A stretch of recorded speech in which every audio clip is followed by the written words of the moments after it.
Bismillahirrahmanirrahim. Assalamu alaikum. This is your class of first year intermediate. I will proceed towards the remedial classes and the tricky questions of the today's class. I choose the topic financial statement as I feel so in the yesterday's class we have discussed the balance sheet content and what are the main content जो हमारे balance sheet में included होते हैं. आज मैंने आप लोगों के लिए जो कंटेंट चूज़ किया है बेटे वो है फाइनेंशियल स्टेटमेंट का. उसकी रीजनिंग ये है because this is your main part of your you can say section C. हमारे पास सेक्शन सी का ये मेन पार्ट है. दैट्स वाई मैं सबसे ज़्यादा फोकस आप लोगों के साथ फाइनेंशियल स्टेटमेंट को करती हूँ. We have this part related to the trial balance. As you all know कि हमारे पास फाइनेंशियल स्टेटमेंट का जो भी क्वेश्चन हमारे पास आएगा उसका जो मेन कंटेंट है उसका क्वेश्चन हमेशा ट्रायल बैलेंस होता है. ट्रायल बैलेंस के मेन एसेंस क्या है? ट्रायल बैलेंस बेसिकली बेस करता है हमारी 5 नेचर ऑफ अकाउंट्स पे. ALCRE means asset, liability, capital, revenue and expense. ठीक है, ये हमारे मेन कंटेंट हैं जो कि ट्रायल बैलेंस में मौजूद होते हैं. ठीक है, अब आपके पास क्वेश्चन इस वक्त ऑन द स्क्रीन जो नज़र आ रहा है, वी हैव पर्टिकुलर्स और accounts, we have debit and credit. Examination perspective से मैं आप लोगों को वो ट्रिक्स गाइड कर देती हूँ जिस ट्रिक्स को आपने यूज़ करके अपनी फाइनेंशियल स्टेटमेंट को सॉल्व करना है. Because this is your tricky class ना, कि हम आपको वो ट्रिक्स सिखाना चाहते हैं कि जिससे आपने अपने क्वेश्चन में कोई मिस्टेक्स नहीं करनी है. What you have to do, जैसे कि बेटे आपके पास यहाँ पे cash, account receivable, merchandise, inventory ये सब श्योर है. सबसे पहले जब ट्रायल बैलेंस का क्वेश्चन आए आपने इसके ऊपर इनकी नेचर मेंशन करनी है कि कैश की नेचर क्या है आपके पास, एसेट. तो आप यहाँ पे ए लिख दें अपने पास, ए फॉर एसेट, और अगर आपको दिल चाह रहा तो आप पूरा लिख सकते हैं, but I prefer you have to write it down just a. ठीक है, तो हमारे पास फॉर एग्जांपल कैश है, हम इसके साथ भी ए लिखना चाहेंगे. Account receivable it should be asset, merchandise inventory it is our asset, prepaid insurance it is our asset, purchases it is our expense. So I want you people to write it down in your question जो आपके screen पे नज़र आ रहा है. अपने पास data collection start कर दीजिए. Then office equipment is also asset, machinery is also asset, salaries expense is our expense, sales discount is a contra revenue, drawing is a Contra equity. तो इसको अभी क्योंकि आपको पता है कि सेल डिस्काउंट्स हमारे पास सेल्स के साथ डील होता है, ड्राइंग्स हमारे पास कैपिटल अकाउंट में डील होगा.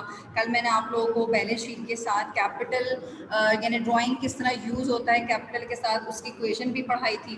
ट्रांसपोर्टेशन आउट और ट्रांसपोर्टेशन इन को यहाँ पे आपके साथ डिस्कस करते हैं आज के क्लास में. देखिए ये भी इसका एक ट्रिकी पार्ट है ओवर हियर. ठीक है, we have 2 types of transportation. सबसे पहले आपके पास एक ट्रांसपोर्टेशन इन होती है. ट्रांसपोर्टेशन इन को हम लोग फ्रेट इन भी कहते हैं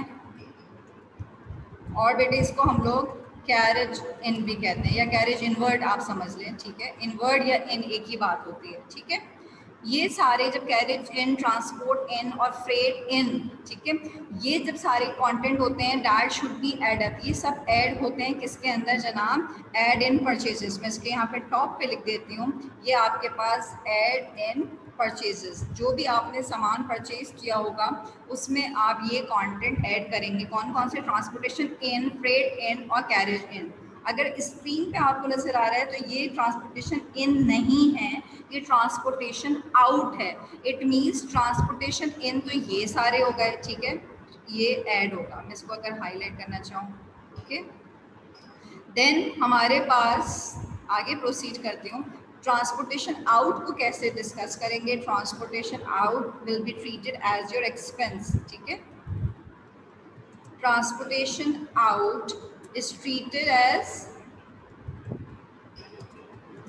expense. ऑपरेटिंग एक्सपेंसेस में हम इसको रिकॉर्ड करेंगे. ठीक है, सो ओपी एक्सपेंसेस या ऑपरेटिंग एक्सपेंसेस मैंने इसकी शॉर्ट फॉर्म लिख दी है. आप लोग अपने पास जब इसके लेक्चर नोटिंग में करेंगे तो आप इसको please complete operating expenses note down किया करें.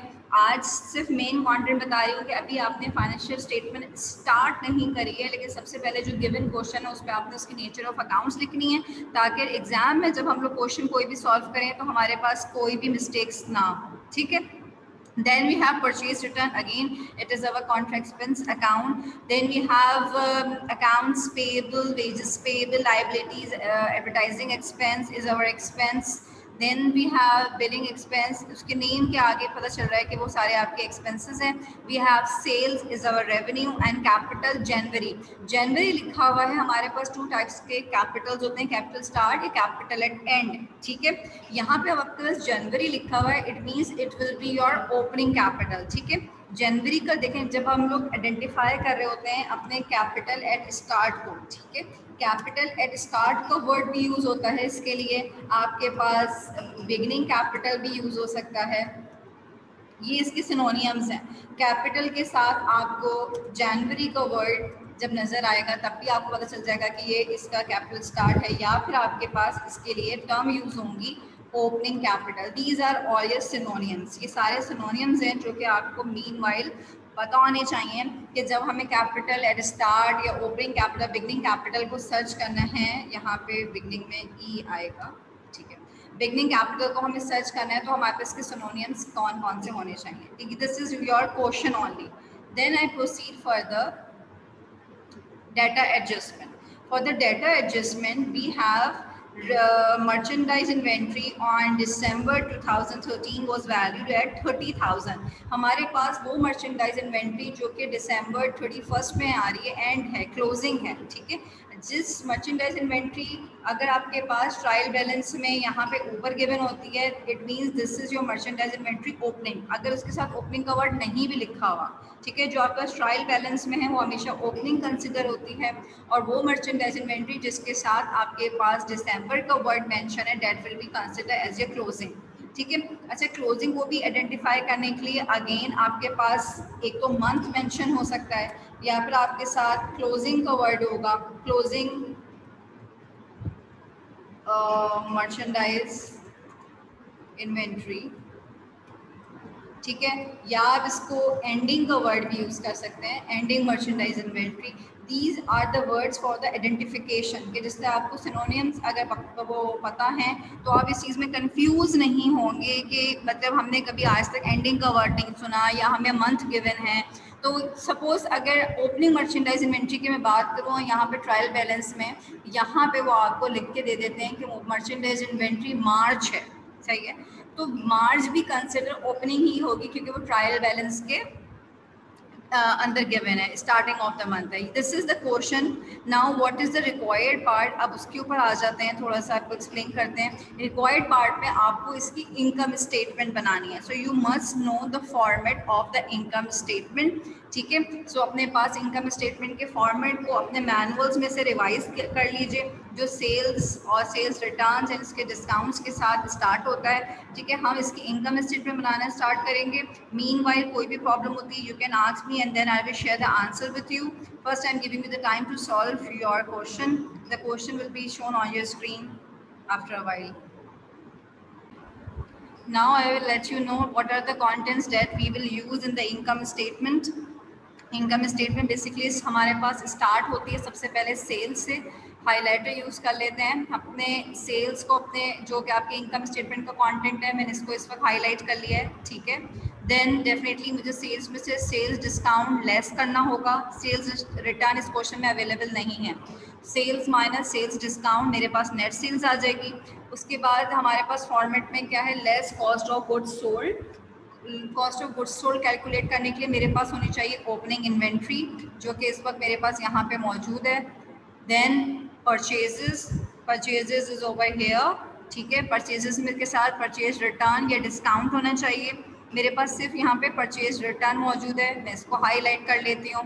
देन आपके पास आप चेक कर लें कि इसमें कोई कैरेज इन वर्ड तो नहीं है, या फ्रेड इन है, हमारे पास कहीं नज़र नहीं आ रहा, तो ठीक है, हमने छोड़ दिया। देन परचेजेस के साथ जब आपने परचेज रिटर्न लेस कर दिया, हमारे पास आ गए नेट परचेजेस। ओपनिंग इन्वेंट्री में नेट परचेजेस ऐड करेंगे, गुड्स अवेलेबल फॉर सेल आ जाएगा। आफ्टर दिस लेस करेंगे क्लोजिंग इन्वेंट्री, जो कि आपके पास एडजस्टमेंट्स में मौजूद है 30,000, आप इसको लेस कर दीजिए।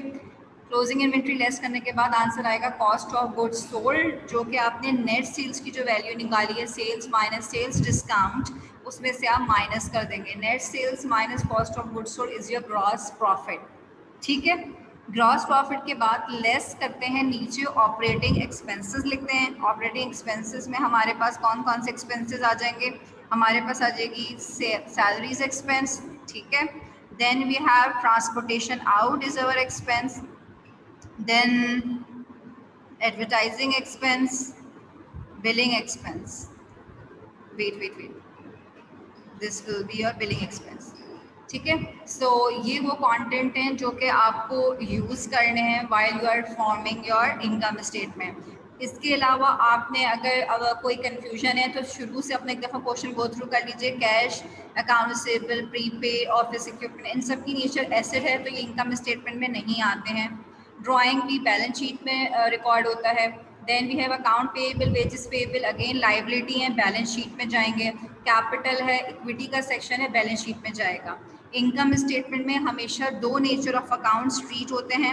एक आपका इनकम यानी रेवेन्यू जो कि सेल्स और सेल्स रिटर्न है, और उसके अलावा एक आपके एक्सपेंसेस, ठीक है। ये तमाम कंटेंट्स को जिस वक्त मैंने हाईलाइट किए हैं इनकी नेचर रेवेन्यू और एक्सपेंसेस है, तो इसलिए हमने इससे इनकम स्टेटमेंट फॉर्म करी है। What you have to do, आपने ग्रॉस प्रॉफिट में से ऑपरेटिंग एक्सपेंसेस सारे माइनस करने हैं, and then you will get your answer of net income.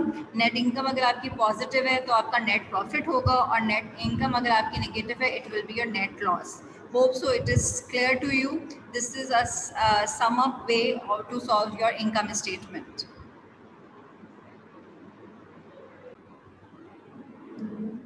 So this is all for today, the topic of income statement. Hope so it is very much clear to you. Thank you so much. Allah Hafiz.